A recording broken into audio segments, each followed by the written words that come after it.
one. All right, what is up, everybody? Welcome to the Of Like Minds video podcast. Today, I have a super special, awesome guest, interdisciplinary visual artist, Mr. Billy Hawkins. Thank you so much, Billy, for coming on. And I'm excited to share the mic with you today. What's up? What's up? Yeah. Right. So, Billy, I think there's just, for those that know you, we love you. We love you so much. And I just want you to first kind of just share maybe what it was like growing up and where you grew up and what that was like. So I was born in Jacksonville, North Carolina. It's like Mm, a small town, but like the only redeeming factor, I guess, is that it's like the second largest military base, but even that is just a mess in itself. I moved to Okinawa, Japan, because my dad is in the military, or was in the military. He's retired 30 years. And we were stationed there for about 6 years. So I was five, and I left around like I think it's 12 or 13 to move back to America, and then eventually ended up here in San Diego. Did you move back to North Carolina coming from Okinawa, or where Yeah, did you? unfortunately, I did not want to come back at all. Like I was crying when I found out we were leaving. I was like, really? Like I don't want to leave my friends because I had like a lot of friends there, and it was basically I don't remember much before Mhm. moving to Japan. Like that was my upbringing. Like I was Yeah. raised there, so Well, I mean, funny enough, I ran into you yesterday at Effects, and you had mentioned that, and I was like, I had no idea. And I think if maybe just I feel like that's just such a special thing to have, an opportunity to live outside of the US. And I mean, I guess anything you can just recall. I mean, you were obviously super young, but you were sad to leave and to come back yeah. to America. I mean, if there's just things that you remember or recall from that time that you were living there, culturally, what you observed, any of those types of things you can recall. Yeah, well, it was probably one of the greatest experiences of my life. Mm, I probably wouldn't be the artist or person I am if I didn't have that upbringing. mm, Um, trying to think. I do remember everything being there. Like there's like nothing I don't remember. I assimilated pretty well too. Like mhm.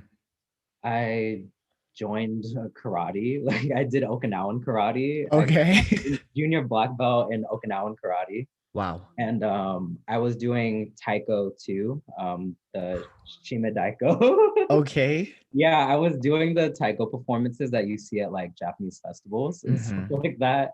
I guess that was my first inkling with like performance and dance. It's Mm, interesting. It's very weird. And then, but I loved it, and I always just did it the whole time I was there, actually. And that's where I met like a majority of my friends and Japanese friends and friends from different like walks, because Okinawa was like colonized by like the US territories and stuff like that. So mhm, Gate Gate to Kadena Air Base and Foster Air Base were like the big ones there, and mhm. military occupation was very prevalent. So you had a lot of we had a lot of white people, we had a lot of people from America Yeah. kind of like imposing upon like Japan, which is like horrible because of imperialism, but like Yeah.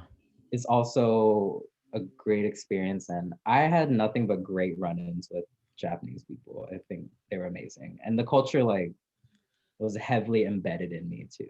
Yeah. Did you find I always feel that, coming from a military home, not myself, but people that I've spoken to, just that, sporadicness of just like having to constantly move. And even if it was just a couple of times, like that's a huge shift. Did you ever find that kind of more as an advantage being able to adapt to different environments? Or was it more like I didn't enjoy like having to reset or restart every single time? Like what was that like in your experience? I actually had to move a lot as a kid. Like I think being stationary and like stable in one area was never like a kind of like a home thing. Like home Yeah. was wherever we were, which was cool. Like I actually never had too much of an issue, but I didn't realize until getting older about kind of friendship dynamics of how like these people are around me in my community in plaza housing. And then I moved to a different like housing area, like across Japan, like Yeah. multiple times, different like houses from off base to on base. Mhm. And it's just kind of like you just adapt because you have to. You don't have a choice. Being Yeah. in a military family, you're forced to do it because that's what my father was like forced to do. Yeah. What would you say the main support system for you was during all this constant shifting and maneuvering? Like obviously your dad's in the military, siblings, other guardians, mom, whatever it may be. Yeah, I have my dad was actually, I forgot what they call it. They call it so many things, but like he Mhm. was just on leave, I guess. Okay. Like elsewhere, like it was either Iraq or just like other different like places. Mhm. Like you have to leave for long periods of time. So I was Yeah. basically with my mom and my two sisters Got a it. lot of the time. Yeah, they're older than me. They're they're way older than me, like 10, 6 years older than me.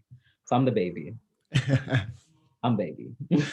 I love that. And that's obviously with your dad, being on leave for work, that's something that I just realized that I kind of empathize and relate to you with, just because I myself grew up in a all woman household, and I was the baby of my house as well. So, and I've always talked about, I don't know if you ever play those games where people are like, well, if you can decide, like, people always ask like, oh, if you can choose like how many kids you would have and like blah blah. And I'm like, I would want my oldest to be a girl. And because I felt like the women in my life have played such a significant role in my growth.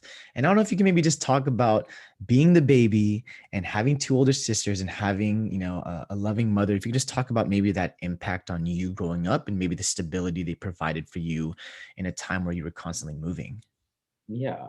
I mean, I spent a lot of time with my family, and my sisters were great. Like they definitely took care of me Mm. because they had to, but they also enjoyed like bullying me, and then also and also just kind of helping me to grow up, I guess. Like Mm, I'm a mama's boy, like mm, by heart too, because it's just she was always around and she always like coddled me. And you know how Filipino mothers are. My mom is Filipino. mhm, I am mm, Black and Filipino. My dad's African American. My mom's Filipino, mhm.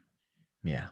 which also brings to like identity and like kind of Mm, trying to have early understanding of that. Like yeah. the Philippines is only 2 hours away from Okinawa, and I went Mhm. a lot of times, but Okay. it's like you're growing up in Japan and you're Black and Filipino, Yeah. and you're learning more about your Filipino culture, but you're also like assimilating into Japanese culture Yeah. and also learning about your Black identity within Asian culture. And Mm. it's like, it's just interesting. And then moving back to America and like being like, whoa, like this is like way different. Absolutely. I think that's something too that just in the way you approach things and the way you treat people and your mind, you've been exposed to so many things that you truly are just accepting and loving of, for Mm-hmm. everyone and who they are. And if you can just talk a little bit about that, Billy, I think that's something that, I myself don't have to deal with, but just, you talking about like having to like identify and like having to identify like, oh, maybe there were certain points where you were identifying more with your Filipino side than more with your African American side. If you can just talk about that dynamic, I mean, you're juggling a bunch of things, and this is just a part of that. If you can just talk about like growing up and figuring that out. Mm-hmm. Before I do that, women are amazing too. Like as far as just they raised me. Like I think I've always had a deep respect for like women and Absolutely. how they one are just better. Like women are just better. Right. They just really do the damn thing and get it Hmm. done. And like there's different roles of like, compartmentalization that I think people decide to put on and impose on women, but like they just do it all. So I was really grateful to be raised by three women and for Absolutely. them to like kind of just lead me in a direction that wasn't just necessarily problematic, Bless But your older sisters and your mother, and shout out yeah, to they're all great. the amazing women out there. We Okay. cannot thank you enough. Well, Seriously. but yeah, back to the other question, like Hmm. finding like I guess the identity through Hmm. that. I don't think Black people are aware or sometimes aware, like personally, of racism until it actually happens to you. Mm. Like, but being Black and like having Black skin, anywhere that is overseas, it's like it's very interesting to like see different looks from people and like people would touch my hair. Like Oh. I had a I had a flat top for a long time. Like, Okay. you know, Will Smith 90s like, Yes. Come flat on, Fresh top. Like Prince. Come I on, was with Jazz. that flat top for a while. Okay. I had her on for a good minute, but it was just people would just come up to you and like grab and touch your hair and like it's very invasive, very problematic and Was this when you were younger and you said when you were living overseas, or is this kind yeah, of just, oh my God. overseas. And my sisters too, because they had really long hair and it was either curly or if they flat iron it straight, it blow it out straight, you know. But it's just so like alluring to see Black people, and it kind of feels like you're a commodity, you know, like, and it's Mm, very awkward, very like. But I was young and I just let them do it because, but it yeah. was also weird to me, and I was like, could you like stop, you know? But Yeah. you know, and these are also my friends too that I would Uh, get it's an around. interesting dynamic. Yeah. To be, Yeah, so it's just like, oh, okay, like, and not being aware of that mhm. until you're older, and then you Yeah. understand more about race relations, and then you're just like, oh, like they're not used to Black people being over there all the time, you know, or like just having an insane population of like Black people because we're Yeah. definitely the minority there, like super minority.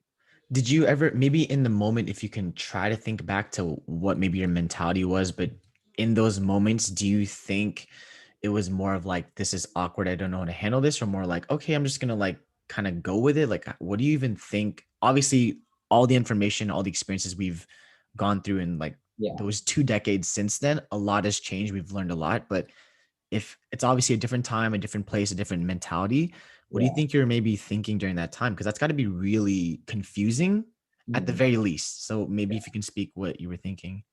I mean, I don't think I necessarily, because I was a kid, like I didn't really think too much about it, Yeah. but it's definitely that experience instantly makes you othered. It makes you feel like not that it was bad. Like I don't think it's not fueled by racism necessarily Yeah. or like anti-blackness, but it's like even though it's prevalent within a bunch of Asian cultures, or not just Asian cultures, like minority POC cultures, Mm, it's kind of anti-blackness is a problem and colorism is a problem. But I think they were just like in awe of like they liked it. Like so they were like, hey, like I want to like touch it or something, right. you know, like I don't think it was anything sinister or like bad. Hmm. Now, if that shit would have happened in 2021, it'd be a different thing. Oh no, no. Mhm. Just had to clarify. I mean, obviously the times changed. Yeah, time We is know more. definitely times are definitely different. But kind of getting back into, now you kind of going through your narrative, Billy, and you kind of coming back to the States. Did you maybe find difficulty like reingratiating yourself back into American culture, like being back in the States? Or did you even find there to be a difficulty in adjustment? Because you talked about, living in these military homes, like, you were kind of around a lot of Americans to begin with. So was Yeah. there difficulty coming back? I don't think it was too hard coming back. It was just like a difference in how things are done and ran, you Mm, know, like because just the culture is completely different. I think it was more like because I did grow up in Japan in military housing. I mean, the first few years I think were off base, but mhm. then we moved on base because my dad's in the military. So I was in that environment too, but also outside of it. And then moving back to America, it wasn't necessarily like, oh, everything is like culture shocked, but like I was like, oh, like this is the South, and there I'm living in a kind of country state and town, and I have to kind of figure out the education system's different. The like Mm, measurements are different too, like metric systems and stuff like that. Like even yeah. learning like different mathematics and stuff, like I Yeah. was like, what? Like, or culture classes, like culture was like important in like Japan over there. Like they would teach us Japanese culture in school. Mhm. But coming to America, it's like you're learning world cultures, I guess. Like whatever. Right. It's just like it's just Right. different. And I don't know. I think also people thought that I couldn't speak English very well or something. Even though my English was fine, like Yeah. I was put into like an ESL program, like English second Okay. language program. Hmm. And I was like, wait, like why am I here? Yeah. Like, is it because my mother? Like you're assuming that Mm. I'm just not speaking correctly or something? I don't know. It was just weird. And Ca- I knew it was weird too. Yeah. Can you maybe, if you can disclose to us, Billy, where in the South that you eventually moved to when you came back? And obviously, the South is different. And I have a couple experiences being in the South myself. I used to actually, quick little story, I used to teach over in Shreveport, Louisiana. So I'd go there like every few Aw. months. I know, right? And it was a different beast. I was like, oh, this is different. Like it's very white. And I remember they had picked me up from the gas station or the airport in Dallas, and we drove 3 hours to Shreveport, and we stopped at a gas station. Keep in mind, everyone in the van, everyone else in the van was white, and so I like, and I'm not, even that dark of a skin complexion, but in comparison to them, very obvious. And I remember I'd seen it for the first time live. I saw like literally a bike gang of just like all sporting Confederate flags, and they were like, we're actually going to get gas somewhere else." And I was like, and I saw it and I was Yeah. just like, Mhm. and that's just normal there apparently. And so that was kind of like my, oh damn, this is different. If you can just talk about maybe your experience in the South just a little bit more. I know you were living there for quite a bit, so just tell us anything and everything. Well, if it makes sense, I moved out of the South. So that's like, Right. although the South is great, like Yeah. partially, like I think Mhm.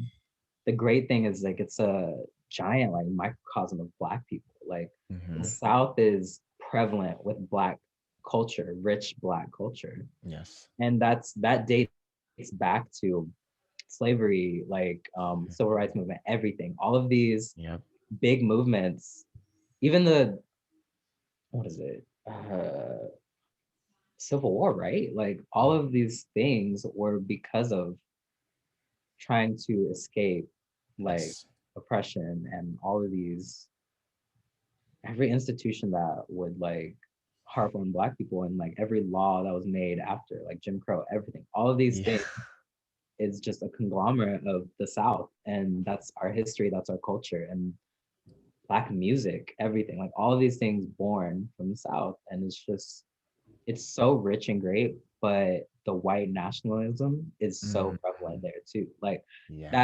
that is where white people thrived and were like really just, you know, open and able to be racist and Yeah. able to have that kind of power dynamic, you know? And Yeah. it was always common. Like we just accepted it because Black people have always known. Black people have never not known that Yeah. there's a problem with the system. And I think that I definitely experienced a lot of different things growing up there in the South. But I mean, you have to like kind of understand that that's what it is, you know. And now that things are changing, kind of trying to change, Yeah. it's great, but like it's still a problem, you know, like lynching, very prevalent, like all of these, yeah, it's just bad, you know. And even my high school, middle school, like I went to a white high school and it Mm, was very problematic, very like uncomfortable. Like really? it just felt weird to grow up in that environment. Was it public or private or Public, yeah, it was public school, public? public school. Oh man, I feel like that's a I hated whole other. it.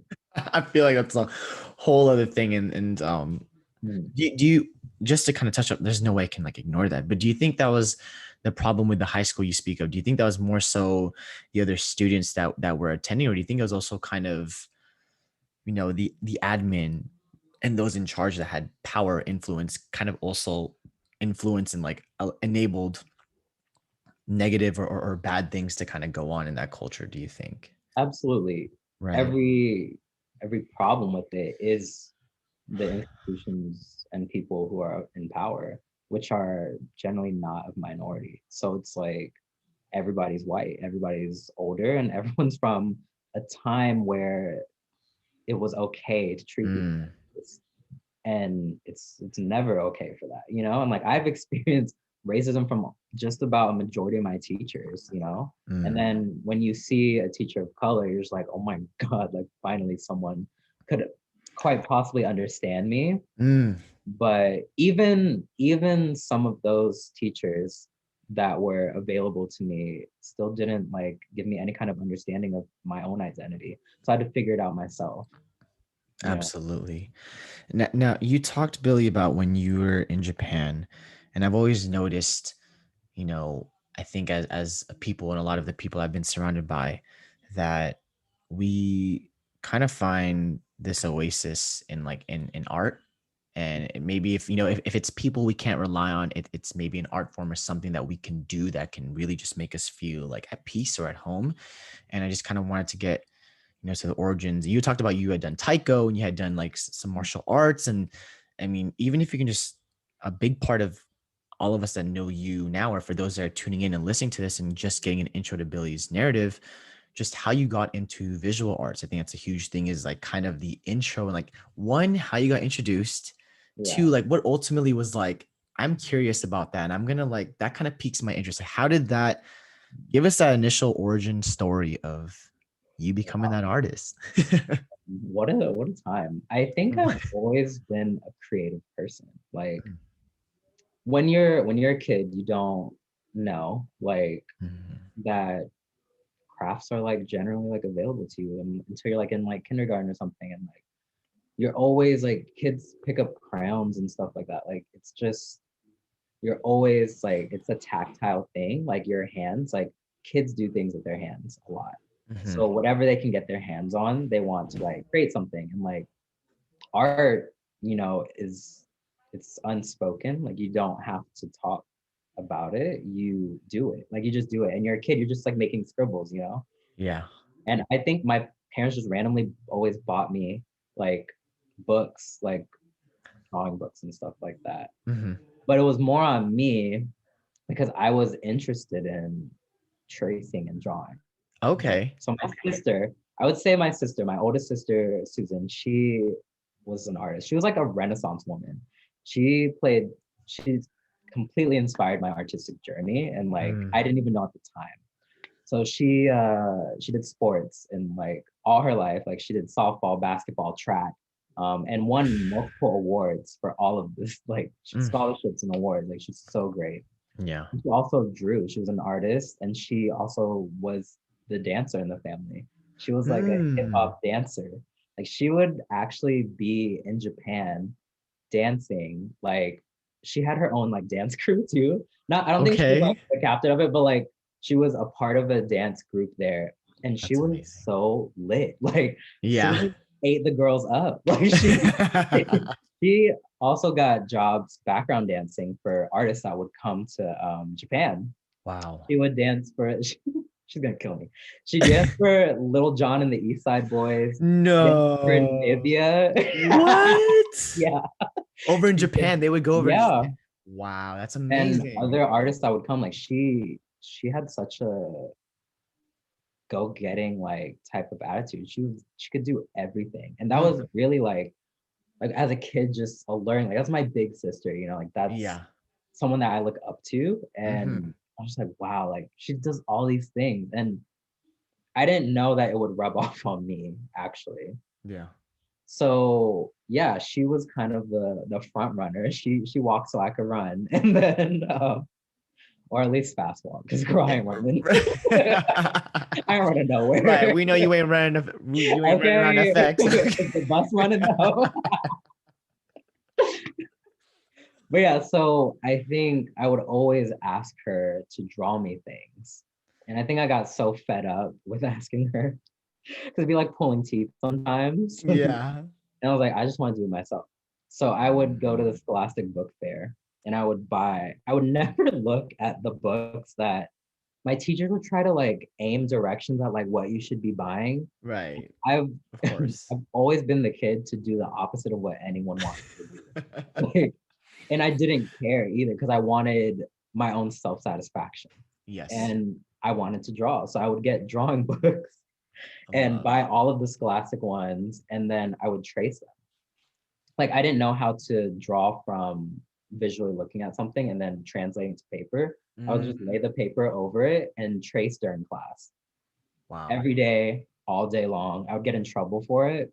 I would draw things for other people in class and get in trouble for it. I would make origami during class just to Oh my do like gosh. I was very creative and I just loved doing it. Colored pencils, like I always excelled at drawing exercises too, because it was just fun, you know? And Yeah.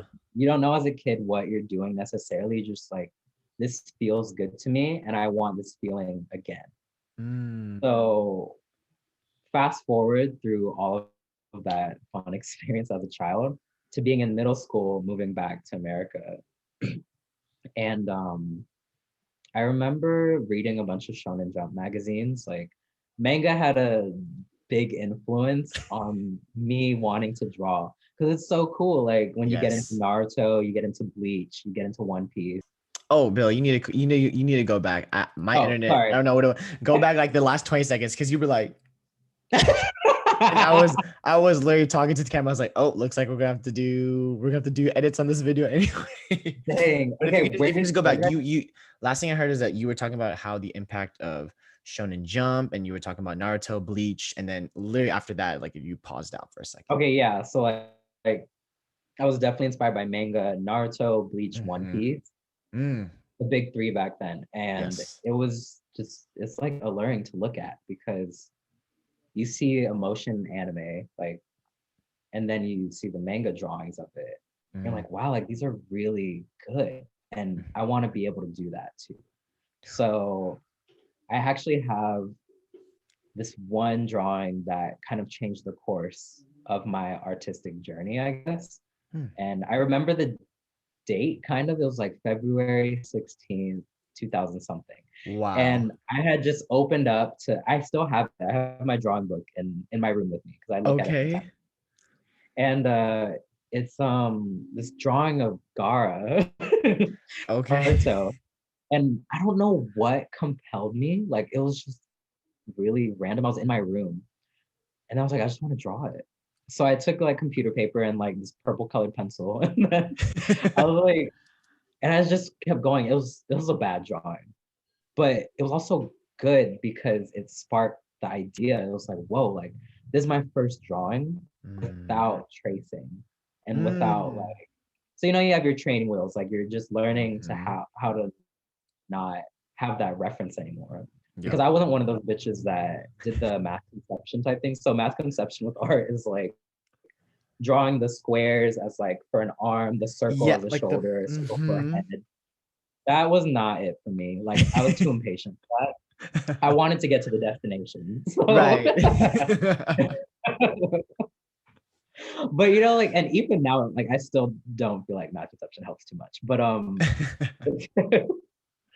that drawing really changed for me, and I was so excited. Like, I was done. I was whoa, like, I drew something. I drew one of my favorite characters from Yeah. my favorite like mangas and animes, and I like instantly got up and I ran to my sister's room and I showed her, and I was like, Susan, look, like I did something. And every night after that, I drew something. I drew another page of like the Shonen Jump magazines that I was looking through. And Wow. then that skyrocketed even more. The internet was becoming even, you know, Mhm. we're children of the internet We age. still come from that time, right? Okay. Hello. And this is before cell phones like were like prevalent. Mhm. So you really had to entertain yourself. And I would go on DeviantArt, which was this random website that Yes. had all of this art on it. I don't know how I stumbled upon it. But I would find all of these pictures of my favorite anime characters, and I would Mm, print them out, and then I would draw them. I would try my best to draw them with like yeah. my mechanical pencil, my number two mechanical pencil, because I like the like. There are things that you don't realize that you like as an artist until you look back at a volume of work. So Mm, I like just kept drawing with mechanical. I was like, why do I like the intensity of this dark lead, so much? Or like yeah. it gives that sketchy anime manga feeling. That's Mhm. why I liked it, and that's why I wanted to keep doing it. So I just kept drawing every single night, and my family like was just taking notice, like, oh, that's cool, girl. Like it's something that you like to do, you Mhm. know.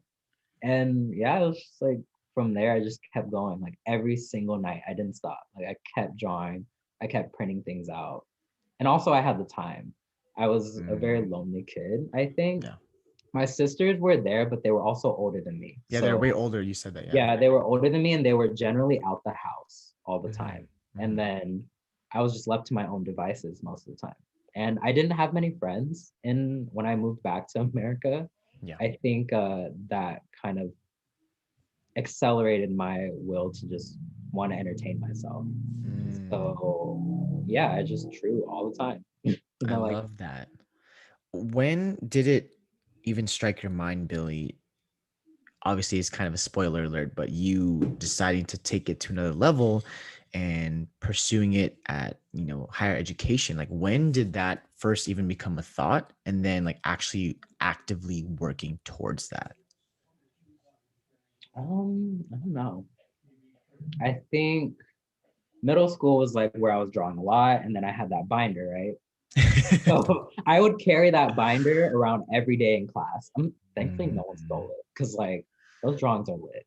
But Mhm. like and but being able to recognize that you have something is also important because Mm, like yeah, you can be doing like all these things, but when you like feel that like this is really important to me, like I should pursue it.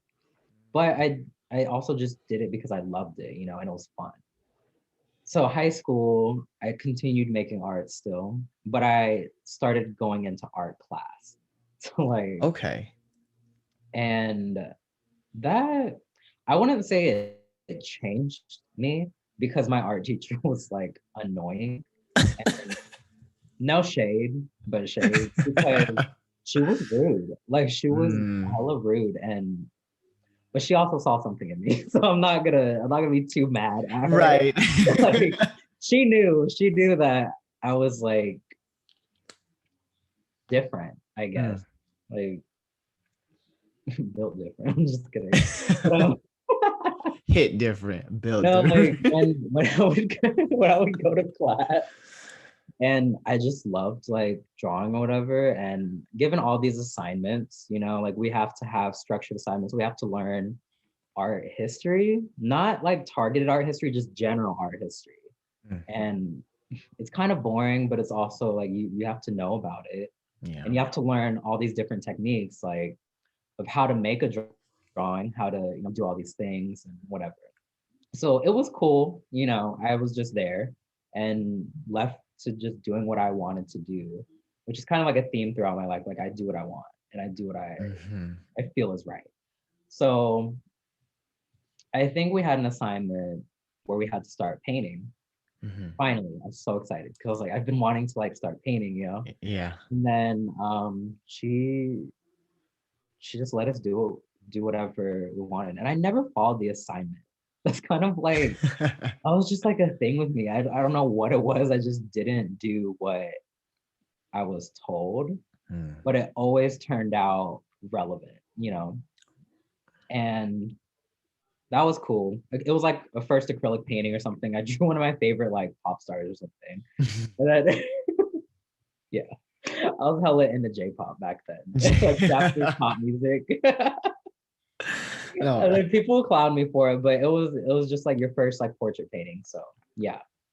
And then I remember learning how to use oil paints, and that was where it like clicked for me. Like it was such a natural like inkling towards oil painting. yeah. Um, oil painting is different than acrylic painting because oil painting is oil based with ground, like ground colored pigment, and Okay. acrylic is like a plastic. So think of it as like plastic. Okay. And there's different techniques with how you approach both. So, but for some reason, oil painting just like gagged me. I was like, wow, this is just so much more dynamic That's for your me. favorite to work with, oil paint? Yeah, like, and it was such a natural thing. Like learning how to oil paint is kind of like there are steps to it. There are a few steps to it, Yeah. and it just felt so easy and natural for me to do it. And I was like, dang, like I love oil painting. So I'll just keep doing it. And I stole art supplies like from schools because no one else was using them. And I was Yeah. like, You're girl, if like, you're not gonna use them, I'm going to take all of this and I'm going to use it for my artwork. So absolutely. yeah, fast forward through the end of like my high school career. Yeah. Um, I was in like a more advanced art class Hmm. and kind of left to doing um independent study. So I did exactly what I wanted to do. Like Yeah. whatever ideas, whatever concentration I wanted to like shoot towards, I would do it. So I would just create a bunch of things and it just escalated from there to yeah. My drawing teacher, she was like the same art teacher throughout all 4 years. She was like complaining about like how college was coming up, I guess.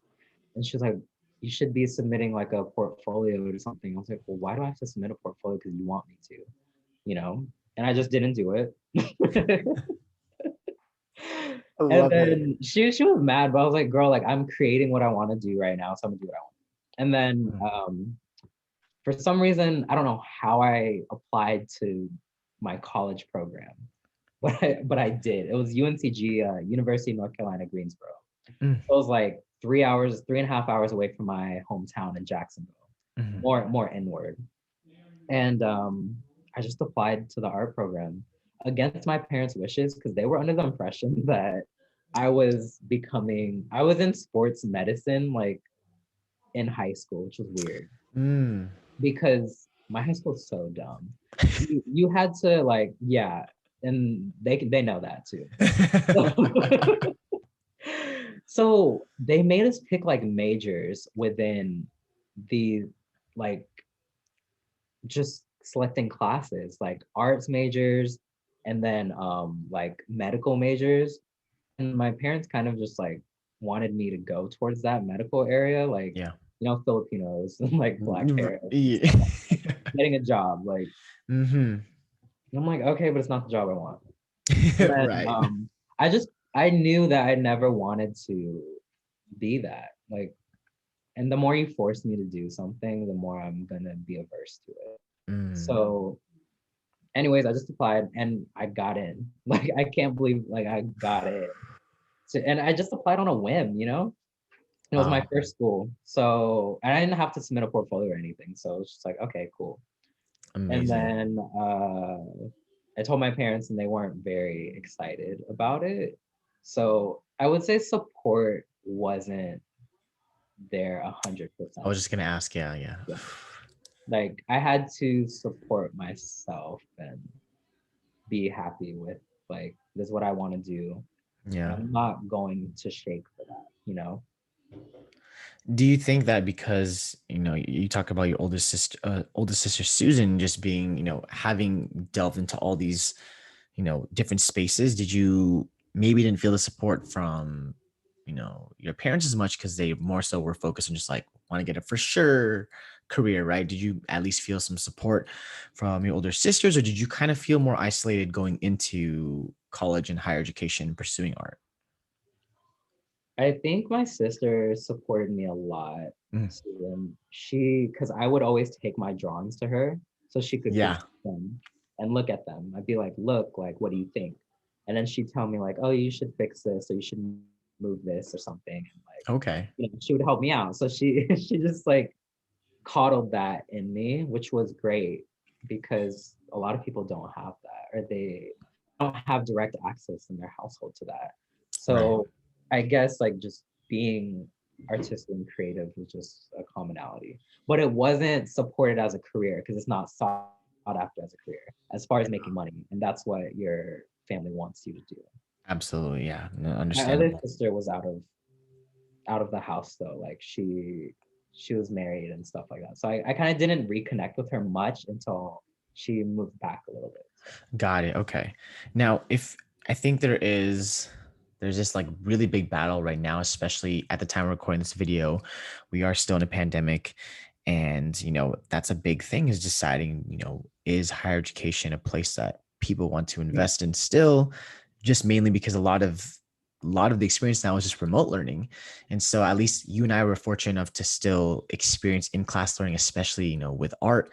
If you can maybe talk about some of the pros that you might have experienced like in higher education and being able to, learn in a technical space and defining your craft, and maybe also talking about some of the things that you had to do in your discipline that you didn't really feel like was really benefiting you. So pros and cons of art in the higher education space. So like pros and cons of going to a university Or for maybe more so like the practice at the institution, like what they like the regimen or what they had you doing. I loved it. I Mm. like I didn't know what I was getting myself into. A lot of things I did was on a whim and very this is this is what's happening. It's very serendipitous. Like if it just happened. Mm. So I went along with it. Yeah. And then and I just yeah, like I just jumped into it. But UNCG is a creative arts school generally. Like they have a pretty important focus on music, theater, dance, and visual art.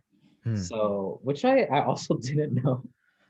It's a miracle I ended up where I did because like that art school was amazing. Yeah. So I got into the program and like you have to do your foundations of drawing and all these things. Mm. I just was there, like not really expecting much. But as I went through the program, I kind of found that art was more than just what I was making before. And you learn about its importance more. So you have to take art history, you have to take all these things like geared towards your program, studio art, which came in for. And I didn't get to pick my concentration until my sophomore or junior year of college. Mm. So you have to go through foundational programs, all these things Mhm. like 3D design, all of that, before you can pick a concentration like painting, sculpture, um, printmaking, and drawing and stuff like that. Mm. But it was more established after I got there. So I kind of like slid in where I could take whatever I wanted. And Okay. that's what I did. Like I took more than just visual arts classes. Like I would take music classes like guitar, piano, and like Mm. um all these things. I just wanted to be creative. Music production classes, like that was so fun. Like I just love doing like whatever I could get my hands on, I wanted to do it. I love So like that. being able to wear multiple hats and like not realizing that I'm interdisciplinary in itself, but like just doing it because you have a general love for it, you know? Yeah. But towards like higher education in visual arts, I do think undergrad can really change your view because it changed my life forever. Mm. I wasn't going, and not that I wasn't going to take art serious, but like I really, through mentorship of the faculty at UNCG, amazing professors. Like Mm. generally the painting department was all women and a few men were sprinkled in there. But these women really saw something in me and they mentored me to be better. And they Mm. didn't allow me to half-ass it. They didn't want me to do that. Mm. They like being a good professor is seeing something in someone else and building it up, you Yeah. know. And I even had like one specific professor that I'm the closest with, Jennifer Meanley. Mm. She's a phenomenal artist. Like she works in figuration too, which I also found a love for in college. Mm. And she just would always like talk to me, and she loved like talking about my work, and she loved helping me. And I didn't know Wow. why at the time. I was just like, okay, like I guess she's just like interested in my work, Mhm. but not, you know. And then as I grew to more advanced courses, she became like my go-to person to really shape and form where I was going with everything. I think the first time I remember we talked about just educational experience, and you probably don't even remember this, but we were at is it Brewski's? We were at Brewski's one time after a grown Oh, ups that's rehearsal. interesting. I think it was actually one of my birthday things, and you had come out, and I was like, oh, and I You remember know, I just you, be showing up. right, and I I just remember, pop up wherever county that I popped up to. right.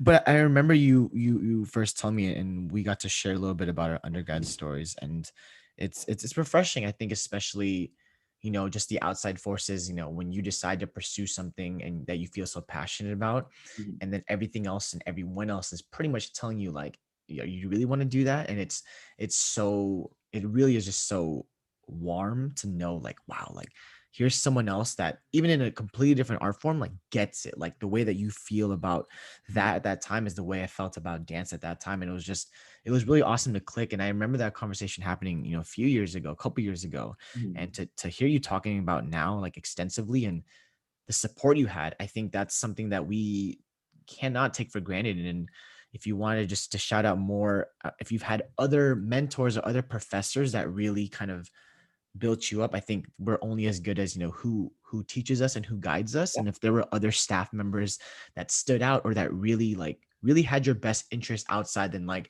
this is the lesson plan today. Yeah.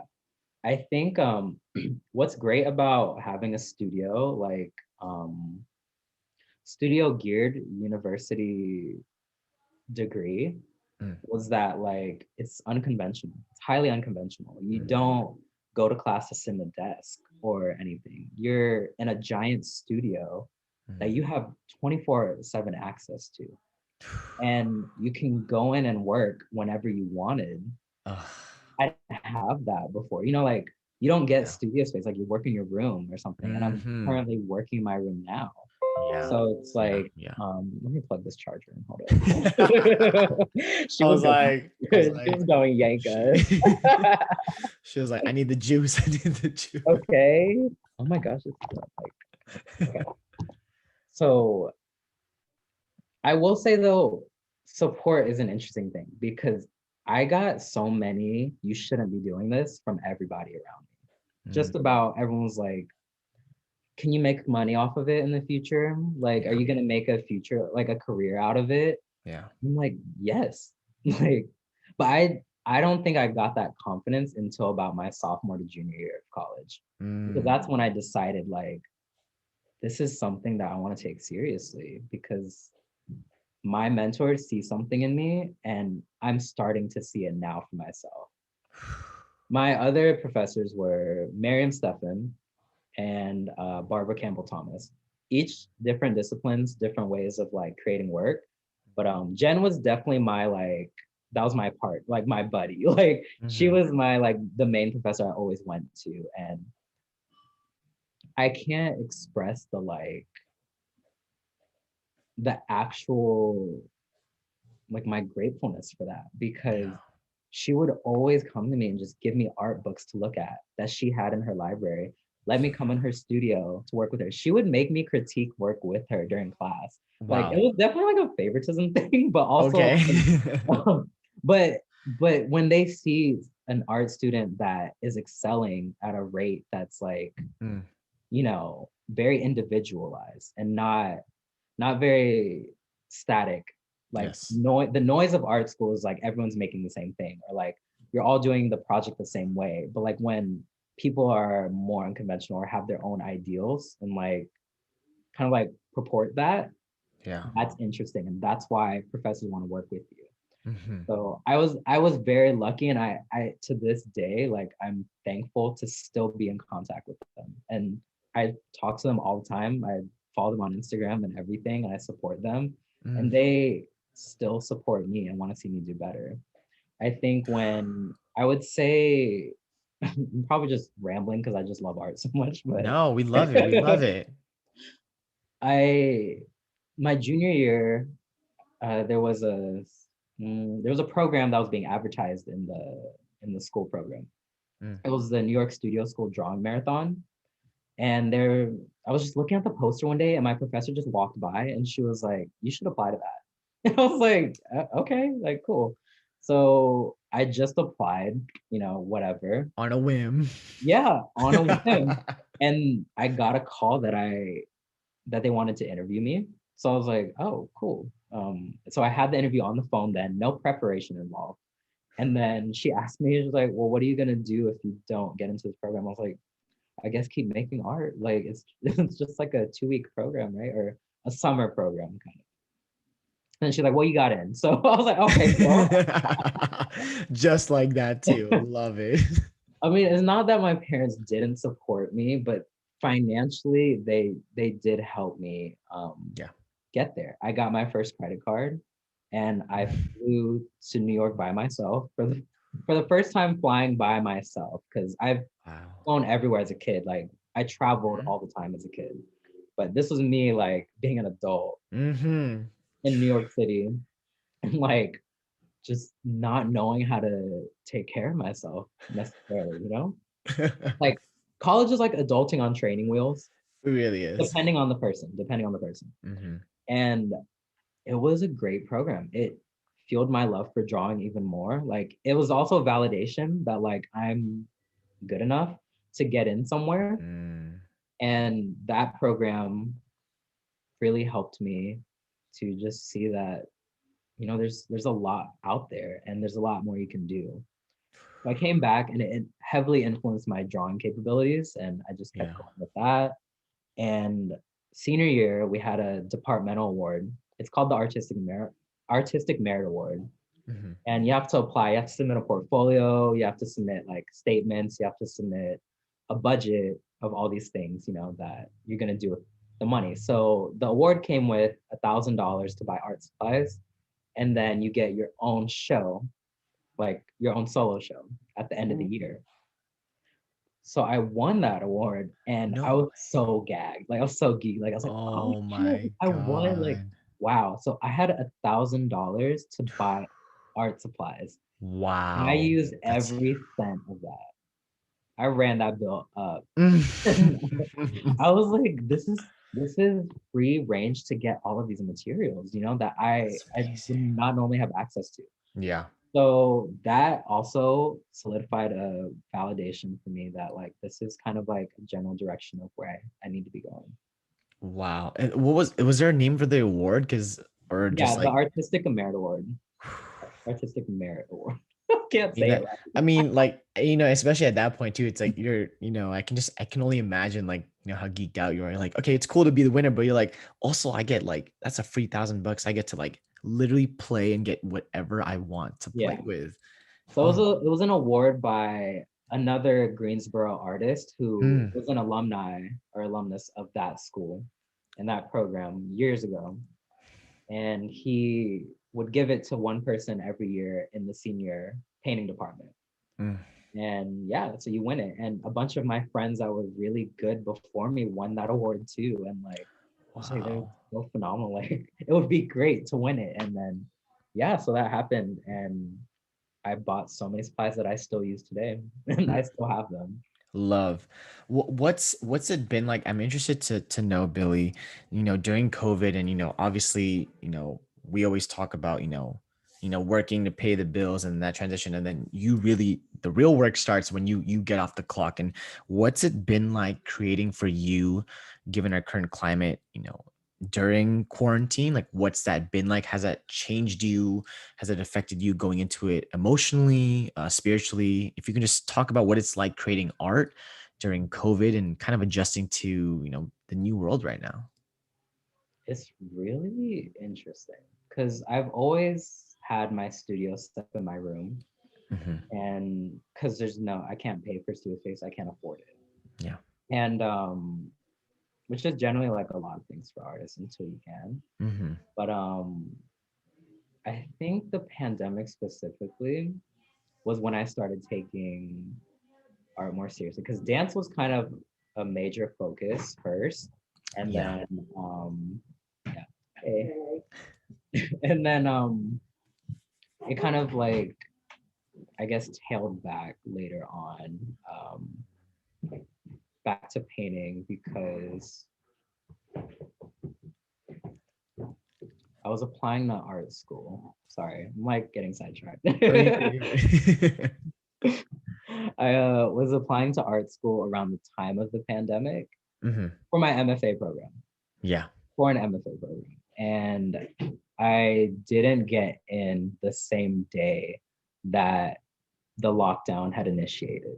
So it was like what do I focus on right now? Do I focus on the rejection or do I focus on the fact that the world is in this catatonic state? It's just like, whoa, like Right. how do you adjust and how do you adapt to that? Right. And I don't necessarily think I had to like change or reconfigure my practice. I think that the work just had to move further, you know? Mm. And I made a lot of work. I instantly just got up and started making artwork at an alarming rate that I wasn't as invested in before because of dancing. Mm. So yeah. And I just went to town. I was like all day, every day, just making art. Yeah. But also with the rise of BLM even more Yeah. and Breonna Taylor, George Floyd, Hmm. everything that was going on from like May to just whatever, Yeah. it was such a stressful and anxious time. Like my body reacted physically to it also, like just developing extreme anxiety and fear. And I couldn't do anything. I didn't want to do anything. I didn't want to make art. I didn't want to dance. Like Yeah. nothing. You just want to mourn because it Yeah. fucking sucks. And protests happening, like going out to protest, like that was more important to me. Even though Absolutely. making art is just as important, but it's like I Time. feel Yeah. like my well-being or just like the advancement and the like upbringing of Black people right now is just the rising is just like really more specific to that. But I did gear back later on to start making work again after like I kind of got a hold of myself, you know? Yeah. But it was just really hard. But I guess that was what pandemic part one, and then Right. we're in part two right now, and I think I'm more engaged right now in a very different way. That's not as depressive or you know angersome. Yeah. I mean, if I can share this, Billy, I remember during one of the protests that we had met up and seen each other. And I remember you can that was really a different kind of fatigue because a lot of different things were coming from all these angles. And I remember you had said something that was just like it just I just knew you were exhausted in like always. And you had talked about just like like I've been doing this, like this is Yeah. my life, like, and you were like y'all do the work. And I think it's incredible to see how you are exemplifying the mental toughness of artists. And I think that's something that doesn't really get a true artist that doesn't really get acknowledged enough. It's kind of like, oh, like they just kind of do whatever and they don't really, there's not really any skill or there's not really difficulty in doing what they do, but just seeing even how to navigate and having to put on those different hats and to be, okay, I need to stand up for what I believe and what feels right. And then like still being able to flip the next day to like create art is truly, truly inspirational. And I hope that those that are listening to this can, during this pandemic can still find ways to create and I think make things of value and impact, which are probably Mhm. more important than just how can we just make money. And obviously we all have our bills and we have our dues, but I Mhm. think making things that are real, that are intentional and that are actually good and not just for all the other things that we could talk about, like a lot of Yeah. things that have come out or a lot of dirt that's come out from people, in the dance community that we don't even have time to get into that today. But Billy, I did want to touch into it too, because you did kind of bring it up a little bit. But you moving to the West Coast and you kind of ingratiating yourself and getting into dance. And that's obviously not even the first form of movement, as you alluded to earlier, talking about taiko and doing martial arts when you were living in Japan. If you can just maybe talk a little bit about, your dance experience overall, and then maybe just like kind of where you're at with dance right now. Obviously things have evolved, especially over the last year and a half ish. If you can just talk a little bit about dance and what that's like for you. Yeah. Um, My dance journey is very interesting. So like, so weird. I didn't start dancing dancing until 2014, which was my senior year of college. So funny. I don't know why I did. I would just move, and then one of my best friends now, Mhm. he actually got me into it because I met him through FASA, which was a Filipino organization in Mm. North Carolina at my university, right? Yeah. That's where I kind of like reconnected with a lot of like um, the Filipino community and like learning more about being like Filipino. Mhm. And they were like, "Do you dance?" I'm like, I don't know. Like, I guess like I just move around. And I invited them over to this party that I was like hosting at my apartment, and then just music was on. And I was just dancing a little bit, and then he came up to me and he was like, "Hey, like, there's this dance organization called Mhm. Kodachrome that was Okay. that was they host like workshops, like Mhm. every month there's something going on and you should come out." And I was like, "What? Like I've never taken a dance class before." Like I was Uh-huh. like, "I guess why not?" Because I was hanging out more with them and him. Yeah, So yeah. I was like, "Okay, cool. Sure." I took my first dance class. It was so funny, but like Who was it? Who was it? Who was it? Do you it remember? was some girl from the DMV area. Okay, cool. And she had taught to Am I Wrong? You know that song by it was by like a it's like RD. No, I forgot his name, but like yeah, it was that. And I also like learned from No Type when that song No Type came out. Ray No Shro Type.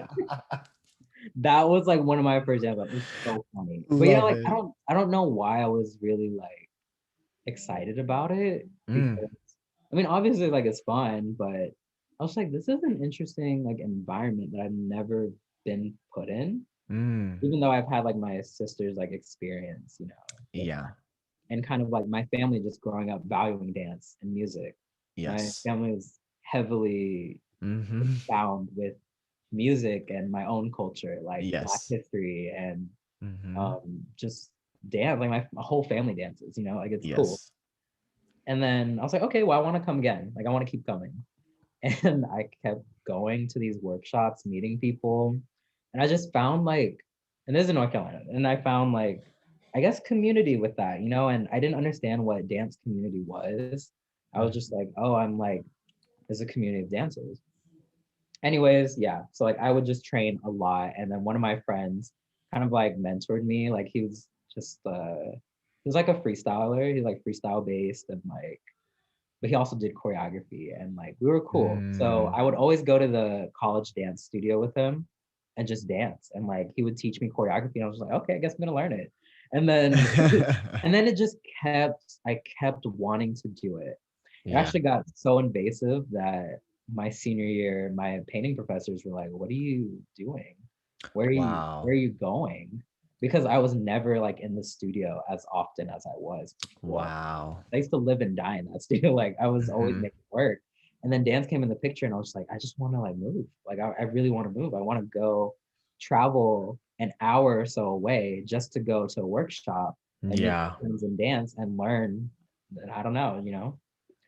So that was really cool.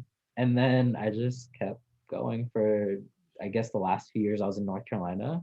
Mhm. And then I moved to San Diego, the Mhm. West Coast, and different type of like Mm. education system for dance. And Yeah. like things I didn't even know that at 20, when did I move here? 23, 24, I think I moved to San Diego. Yeah.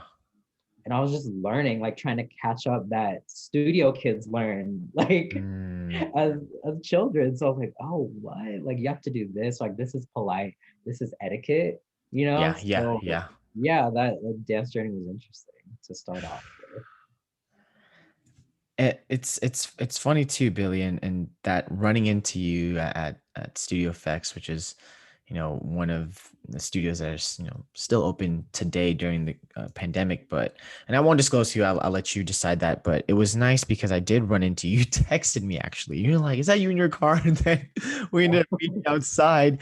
And then it was really nice because, at least up until recently, I know you kind of been at that point where, not so much in love with dance and, focus on other things, but you coming out of, a private and really just, I haven't seen you that, excited or that sparked about dance in a long time. And it was just really nice to see that happen for you. I think we go through these cycles as artists, right? Where we're just like, we fall in love and then we fall out of love and then we want to do other things and then we come back to it. And it was really nice to see you in that light. Do you maybe think that are you kind of like trying to figure out what role dance will play for you kind of going forward? You kind of just taking it day by day because you had such a great experience as of recently? Like, where are you kind of at with that right now? Right now, I Yeah. think, I mean, I feel like within the past couple months, I've re-upped my love for like, I should be making things, like Mm, not necessarily things that maybe would hold value with anyone else, but like for me personally, like I like to just choreograph or I like to freestyle. Like mhm. that's something that I always did, you know? Yeah. And I was like, why not just do it for myself? But also like I just want to post it. And I'm like, Right. I noticed that when you were starting to post, I was like, okay, like he's feeling it again. Appreciated yeah, that. because like I actually do like dance is just as important as art is to me and painting. I mean, Mm, they're both art forms, they're both the same thing. yes. But like we generally refer to art as like visual art, like as Yes. painting, drawing, sculpture, all these things. Hmm. So I think my love for both of them is just back and forth because yes, they work together, but like you don't just get to turn a drawing into movement, dancing movement, even though like they both feed into each other. Like how you make a mark with drawing is kind of like how you carve through the space with dancing. So like Mm, that's how I think of it. That's how yeah. coming from an art background into like movement and Yeah. like instead of it being a 2D like painting, you know, Mhm. okay, get that plug. Right. Like it's now translating in your body and I've always been trying to get those to work together. Even my painting professors at first they thought dancing was like they thought it was really good and they encouraged me to do it but they didn't like that I was out of the studio a lot. They're like, wait, hold on. We gotta reel you Yeah, back they're like so you're in. gonna have to do both at the same intensity Yeah. and they're Right. like you can't just half-ass one for the other. So I was under a lot of pressure to figure that out because I just started dancing and I was Mm, like well how do you expect me to put performance with drawing and painting. Like, how do you do that? Who does mm, that? And then, because if no one, not necessarily no one's done it, because people have done it before, like, yeah. but not in the way that I felt like I was going. So if there's no roadmap laid out for you, you have to create that roadmap. Mm, And it's just like brick by brick, you know, like building that really. is just really hard. But I think now I have a better grasp on how I think about both of them and Yeah. how they work together with my art practice. Like Mhm. being an interdisciplinary artist means to move through different mediums and to have all that access to it and to be just as good in one as you are in the other. Mm, So you're not like, there's no discrepancies with like the weight of what you think something is. But because absolutely. I try to value both at the same level, but it's just really hard to find time. So like I was telling you, organizing of like, what am I going to focus on? Am I going to focus on dancing today? Am I going to focus on painting today? What do I need to prepare for in order to get there? But Absolutely.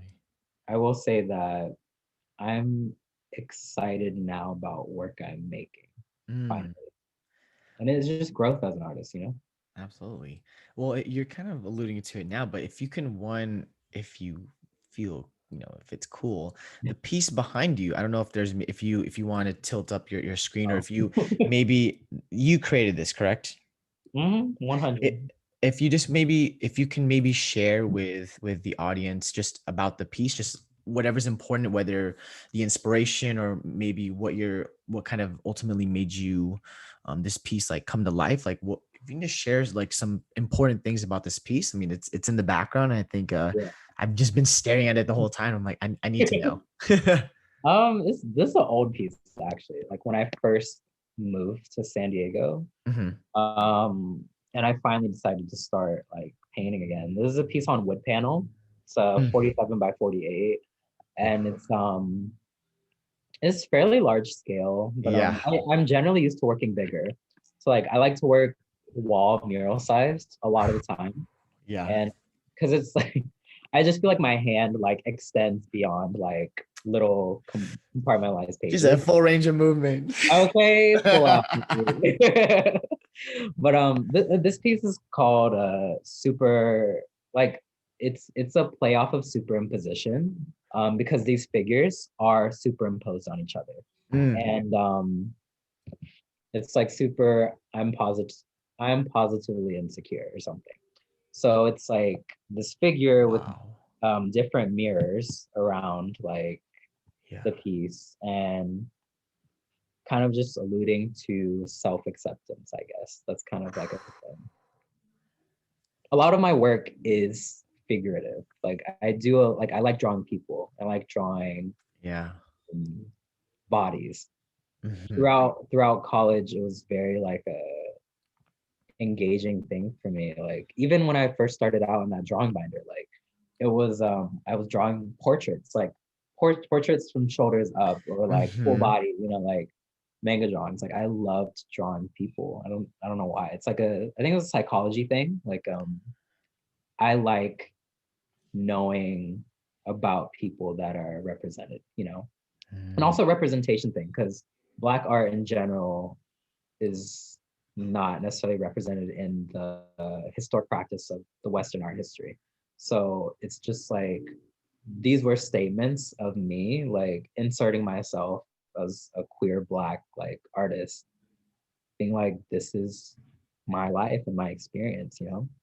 I generally just make work about my life because that's what I go through. Like I Mm. wouldn't make work that I know nothing about. So yeah. Absolutely. And the nude figure was really like prevalent too, like from life drawing classes in college, Uh-huh. like drawing nude models and stuff like that. Like that was Hmm. very fun for me.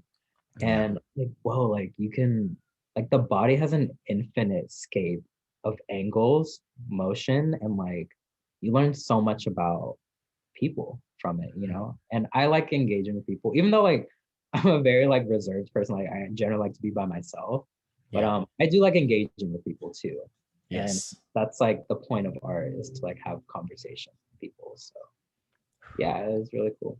Well, thank you for sharing us with that piece. I was just like, I mean, I had to ask. I was literally there the whole time. I was like, Yeah, we that's need all to let the good. people know. Oh, well, Billy, just we've only had time really just to, cover surface things really of your narrative. And you've kind of taken us through, your childhood and your upbringing and your support system and, all things art and your higher education experiences and being in the South too, and just giving us a little bit of everything. I just wanted to know, and this is something that I kind of asked across the board, but this wouldn't change anything that's happened to you. But if you could say anything to your 13-year-old self, what would you say? That question is actually something I ask myself all the time, and I almost cry every time I think about it, because I think about how like insecure and how like being young and like not feeling represented and not feeling like your understanding of your own identity, and being Mhm. like bullied, being like made fun of all the time for things that you enjoy and things that you like, and just for being who you are. Mm. Like that was a big thing I've dealt with throughout my like entire upbringing in life. And I was just a very troubled kid, like living in my head, like wanting to be an artist. And I always was like, if I could just tell myself something, like it's really just gonna be okay. Like Mm. you're gonna be a bad bitch when you grow up. Like, like it's just And that's, I think, where a lot of my confidence comes from now because of who I was back then and Mhm. who I wish that I was now, I guess. Because I mean, I have an unwavering confidence now in myself and who I am as an artist, and not compartmentalizing myself into certain interests or um, this is one thing of who I am. Like I'm a multiplicity of different experiences and identities and like gifts that I want to share, you know? Mm. So it's like, if only I knew back then what I would want to do in the future, I just tell myself it's going to be cool. Like, you're going to be all right. I love that. You all heard it here first. Everything's going to be okay. Billy, can we find your work anywhere? Did you have a portfolio online? Do you have a place Yeah. that you typically share? If you can, like, maybe drop that for the viewers, whoever's tuning in, I think that'd be pretty awesome. Find You your can work. subscribe and like to my channel. Okay, we'll include all the handles in the Include description. the blip up. Right. Yeah, my a lot of my work mainly now is on Instagram. So it's, you can follow me there, Billionaire, Billy, Billy underscore ONAIR. It was a Boom. play on words from freshman year. So Come on. I love don't. it. I love it. So we'll have to stay tuned on there, Billy, for your work and for those that are tuning in and just getting introduced to Billy and his narrative. And you can find his work. You're always seeing one of his incredible pieces right here in the background. But please check that out. And then I think anything else, if you do have other, if you do eventually have other spaces that you eventually share, you'll have to share that with me so I can share that in the description. You'll be linked. People can find you. But yeah, Billy, this is just gonna be the first crack at it. We're definitely gonna have to run it back soon. But especially now and especially being, working artists, time is money. And I just want to say thank you for your undivided attention and your energy. And it was really awesome to hear you share, you going so deeply into, so many things that have had like such an impact on your life. So I just want to say thank you for your time and your energy today. Thank you. Thank you for thank you for having me. I was rambling a lot, but it's just No, it no, was, no, no, not at all. And I'm excited to run it back with you in the near future. That's definitely going to be something that we'll work on soon. But until then, just stay safe and healthy and stay away from all the wild people out here in this world. wild people. That's impossible. Right. But Billy, thank you so much. I have a lot of love for you and I'll talk to you soon. Mhm.